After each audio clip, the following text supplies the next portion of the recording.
আসসালামু আলাইকুম, কেমন আছেন সবাই? বিনুর বিশ্বে আপনাদের সবাইকে জানাই স্বাগত।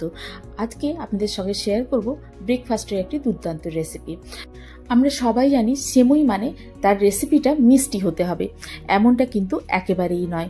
সেমুইয়ের নোনতা ডিশও অনেক ভালো লাগে। সেই রকমই একটি রেসিপি আজকে আপনাদের সঙ্গে আমি শেয়ার করব, সেটা হচ্ছে সেমুইয়ের ইডলি। চলুন তাহলে শুরু করা যাক।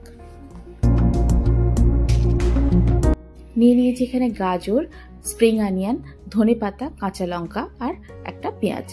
গাজরটাকে গ্রেট করে নেব, বাকি সবগুলোকে ছোট ছোট করে কুচিয়ে নেব। এই যে সমস্ত কিছু রেডি করা হয়ে গেছে, এবারে নিয়ে নেব সেমুই বা ভার্মিসেলি। এই সেমুইটা ময়দা দিয়ে তৈরি, তাই এটাকে একটু ড্রাই রোস্ট করে নিতে হবে। আপনাদের কাছে যদি রাইস ভার্মিসেলি থাকে তাহলে সেটাকে ড্রাই রোস্ট করার কোনো দরকার নেই, কেননা ওটা অত তাড়াতাড়ি গলে নরম হয়ে যায় না। কিন্তু ময়দার সেমুইটা খুব তাড়াতাড়ি গলে নরম হয়ে যায়, তাই এটাকে হালকা করে ড্রাই রোস্ট করে নেব। এবারে যতক্ষণ আমি বাকি জিনিসগুলো রেডি করে নেব, ততক্ষণ একটা ইডলি স্ট্যান্ড চাপিয়ে দেবো যাতে জলটা গরম হতে পারে। এবারে নিয়ে নিচ্ছি একটা বাটি, যে বাটিতে আমি ভার্মিসেলিটা মেপেছিলাম, মানে সেমুইটা যে বাটিতে মেজার করেছিলাম সেই বাটি নিয়ে নেব। নিয়ে নিচ্ছি এখানে টক দই। মাপটা হচ্ছে এক বাটি যদি আমি টক দই নিই, তার ডাবল হচ্ছে সেমুই দিতে হবে। এখানে নিয়ে নিয়েছি আমি 2 বাটি সেমুই, তাই দিয়ে দেবো 1 বাটি টক দই। প্রথমে দইটাকে খুব ভালো করে ফেটিয়ে নিতে হবে, যাতে দইয়ের মধ্যে কোনো দানা দানা ভাব না থাকে।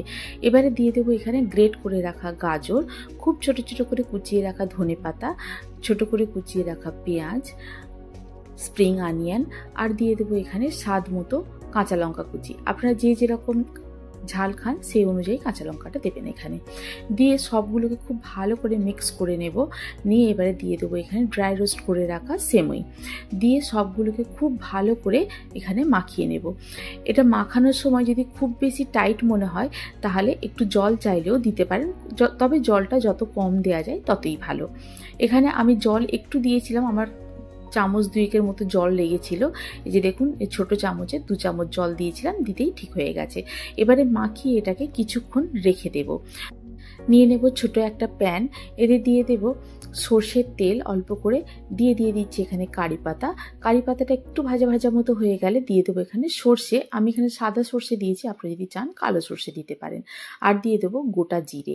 সবগুলোকে খুব ভালো করে ভাজা ভাজা মতো হয়ে গেলে এটাকে এই মিক্সচারের মধ্যে দিয়ে দেব। দিয়ে খুব ভালো করে এটাকে মাখিয়ে নেব।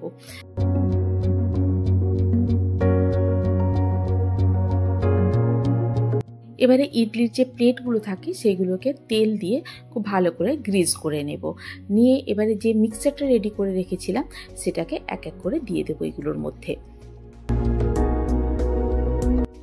এই যে সবগুলো রেডি করা হয়ে গেছে। এবারে ইডলির স্ট্যান্ডে যে জলটা ফুটতে দিয়েছিলাম তার মধ্যে প্লেটগুলোকে এক এক করে বসিয়ে দেব। দিয়ে ঢাকনা দিয়ে 10 মিনিটের মতো সেদ্ধ হতে দেব এটাকে।